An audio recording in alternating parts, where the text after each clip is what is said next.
یو طرف ته د معاشرتي برایانې دا پیدا کړل چې شاهد افریدي هغه د ملک یو نوم دی، هغه یو عزت دی، د هغه سیاسي رای چې هر څه وي نو هغه به وي. دا سویمه ورځ د په سوشل میډیا د هغه خور، د هغه لور، د هغه ښځه د هغې دغه ایډیټډ تصویران او هغې ته کنځلې او بې حیا خبرې، دا نوي نسل ته یو طرف ته د بد اخلاقۍ تعلیم ورکوي، بل طرف ته د اشتعال تعلیم ورکوي، بل طرف ته ستا سره لینک د پاکستان مخالف دشمن قوتونو دي. نو ته کم پاکستان غواړې چې ته را روان وخت کې فیوچر کې کم پاکستان جوړول غواړې؟ زه خو خپل نوجوان کل ته دا خبره کومه، داسې مه کوئ.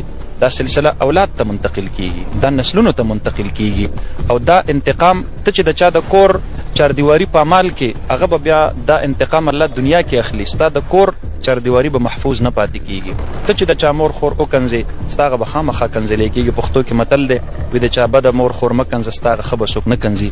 نو دا راواپس کیږي، د دې رد عمل سړي ته راځي، په خپله سړی بې عزته کیږي.